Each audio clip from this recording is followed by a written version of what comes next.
Eh bien bonjour à tous les amis, c'est Moda pour un nouvel épisode. Aujourd'hui on va monter un PC. Malgré que j'en ai déjà monté un pas longtemps en vidéo, je ne sais pas si elle sortira avant ou après celle-là. Mais bon voilà. Eh bien je vais encore monter. Mais cette fois-ci c'est pas pour moi, c'est plutôt pour une personne que je connais qui a besoin d'un PC de travail. Et voilà. Donc on va les mettre du lourd. Donc voilà, on va les mettre de la nouvelle génération. On va passer sur la DDR5, un processeur de 12e gêne surtout. Et voilà.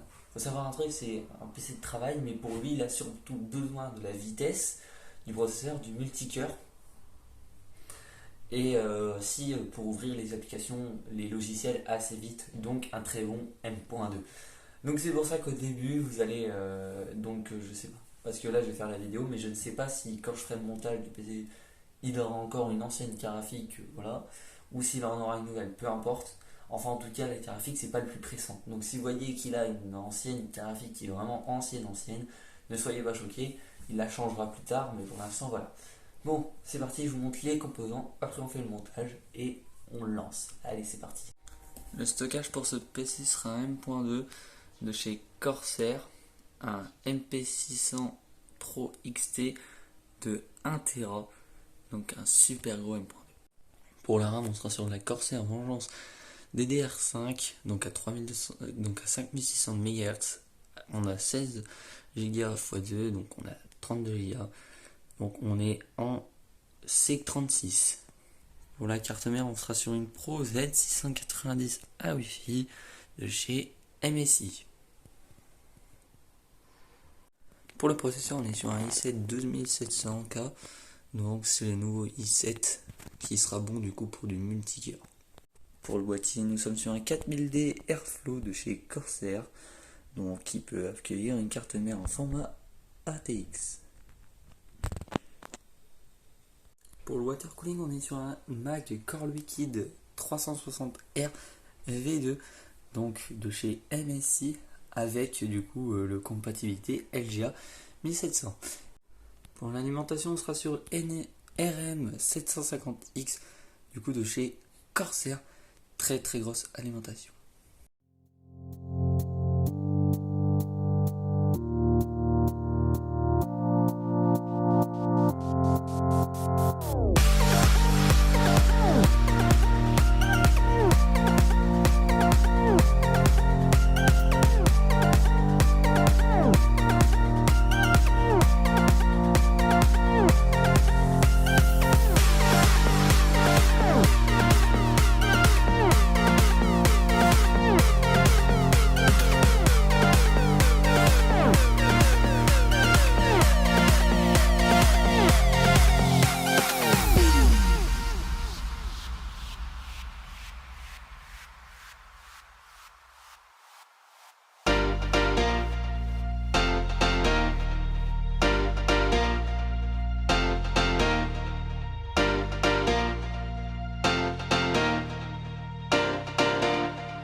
cas, ça aurait été trop beau si je vous dis que voilà, deuxième fois que je monte un PC, la deuxième fois qu'il fonctionne normalement. Non, non, non, très clairement, sur ce montage PC, je vous avouerai qu'on a eu un problème. Vous aurez les plans, le tournage du moment où c'était la première carte, au moment où c'était la première carte mère. Donc là, Pro Z690 à Wi-Fi de chez MSI. Mais il faut savoir, c'est que cette carte mère, pour nous, on l'a reçue défectueuse. Alors, ce n'est pas toute la ce n'est pas cette gamme-là qui est défectueuse en général. Non, c'est juste parce qu'on n'a pas de chance et qu'on en a reçu une défectueuse. Et du coup, on a changé de carte mère. Les plans que vous verrez sont les plans de la Pro Z690. Tandis que finalement, en fait, vous verrez le résultat total du PC avec la nouvelle carte mère, donc la TUF Gaming Z690 plus Wi-Fi. Donc, toujours en DDR5, toujours bidule, machin truc. On n'a rien changé, on a juste changé le modèle de la carte mère, on en a pris une encore plus cher. Bon, voilà quoi. Mais bon, donc au final maintenant il marche, il fonctionne totalement, complètement, il n'a pas de problème. Mais bon, on a reçu voilà, la première carte mère défectueuse. Quelle chance qu'on a, quelle chance. Bon, ça ne fait rien, maintenant il fonctionne, donc voilà. Donc vous aurez le montage sur l'ancienne carte mère qui était défectueuse, mais par contre vous aurez les résultats du PC avec la nouvelle carte mère. Alors pourquoi on n'a pas le tournage avec la nouvelle carte mère? C'est simple, j'ai oublié de tourner, j'ai oublié d'enregistrer, et au pire c'est le même montage, c'est le même principe que sur celui-là, que sur l'ancienne carte mère. Donc franchement ça change pas grand chose, de base elle est censée être partie comme ça.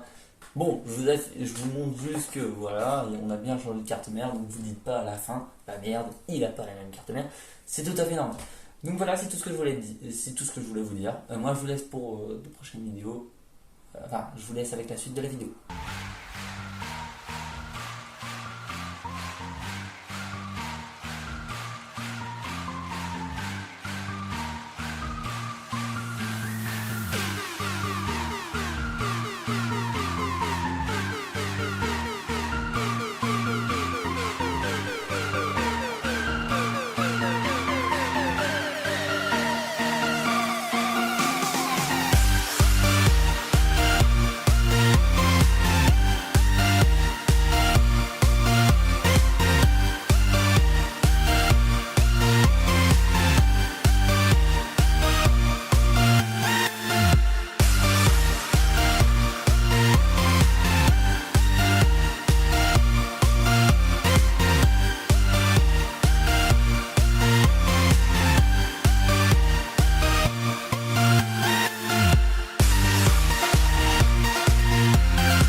Du coup, cette vidéo touche à sa fin. Alors, on finit pas sur de très grosses notes, ni quoi que ce soit, on finit pas sur un benchmark, on finit pas sur un ECCT, on finit pas sur plein de tests pour en conclure si le PC chauffe beaucoup ou pas.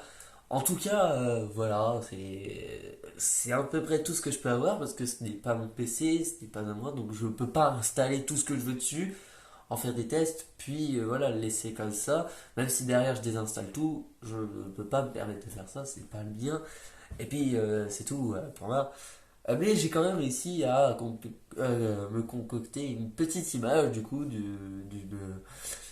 d'un petit peu la température, mais depuis le logiciel de la carte mère, du coup sur la carte mère TUF.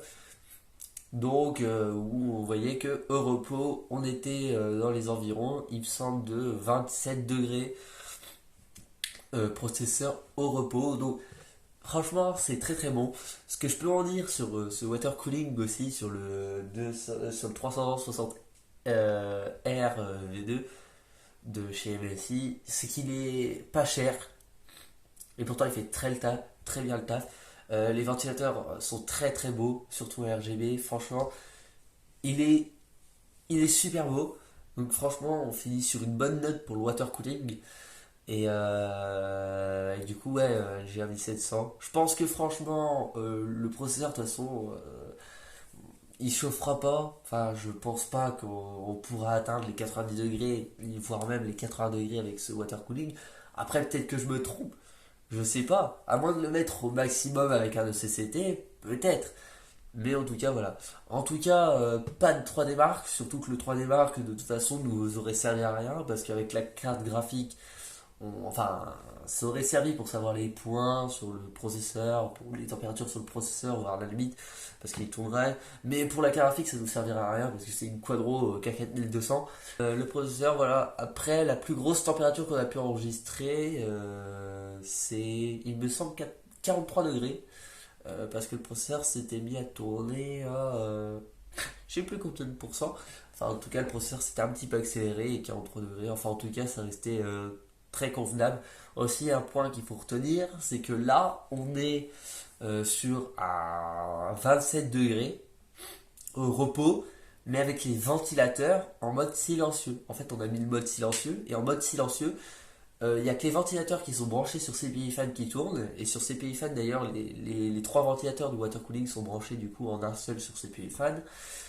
Qui d'ailleurs, CPI Fan ne tourne, il tournait qu'à 837 RPM, donc tours par minute, ce qui est largement convenable pour ces petites températures. Et les autres ventilateurs, je tiens bien à préciser, tous les autres ventilateurs qui sont en extirpation d'air ne tournent pas, ils font 0 RPM. Il y avait vraiment que ceux du CPU qui tournaient.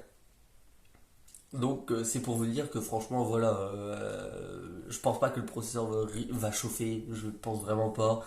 Au pire, s'il voit que ça commence à chauffer, il passe pas, il passe en normal et non pas en silencieux. Mais bon, franchement en silencieux, je suis déjà très étonné parce qu'il fait zéro bruit et les températures sont extrêmement bonnes, c'est juste incroyable. Donc voilà, donc on finit sur ça. Le plus gros que je voulais faire là-dedans, moi surtout, c'était de monter un PC, de le mettre en vidéo et de le partager. De toute façon, dans pas longtemps, enfin non, pas longtemps, ça reste à voir, mais j'ai la vidéo du montage PC, de mon PC à moi qui va sortir parce que je vais avoir ma carte graphique bientôt. Enfin, bientôt, voilà, encore une fois, ça reste à voir, mais je vais avoir ma carte graphique, donc je pourrais faire le montage PC, enfin, je pourrais finir le montage PC et surtout faire les tests en ECCT, faire les tests en 3D Mark. Enfin, ECCT, ça reste à voir parce que je suis quand même sur le ventirad Intel de base, donc on sait qu'il faut éviter avec le ventirad de base. Mais bon, on essayera, on verra. On fera un 3D Mark, enfin bref, on fera des tests pour en faire une conclusion générale. Mais en tout cas, ce que je peux dire pour terminer cette vidéo, c'est que franchement, ça m'a fait plaisir de monter un PC. Il y a le soleil qui tape juste derrière, le truc chiant. Donc pour me le faire comprendre, n'hésitez pas à mettre un pouce bleu, à vous abonner, à activer la cloche des notifications, à partager et à commenter. Ça me fera énormément plaisir. Donc voilà, comme je vous l'ai dit, je vais faire le montage PC de mon PC à moi. Je ferai plein de trucs. J'ai plein de projets. Je vais essayer de m'y remettre au niveau des vidéos. Mais bon, donc voilà, on fera du gaming, on fera du montage PC, on fera des trucs comme ça. Moi, de toute façon, j'ai l'intention de rester dans l'univers des PC parce que c'est quelque chose que j'adore énormément et que j'ai appris à connaître en regardant des youtubeurs tech. Et c'est franchement, au début, je me suis dit, ça va pas être un truc qui va m'intéresser parce que j'étais habitué au niveau console. Et franchement, c'est incroyable. J'ai adoré monter un PC et j'adore aussi en monter d'autres, vu que j'en ai déjà monté un deuxième. Ciao pour de nouvelles vidéos. C'était Mocha. Allez, peace.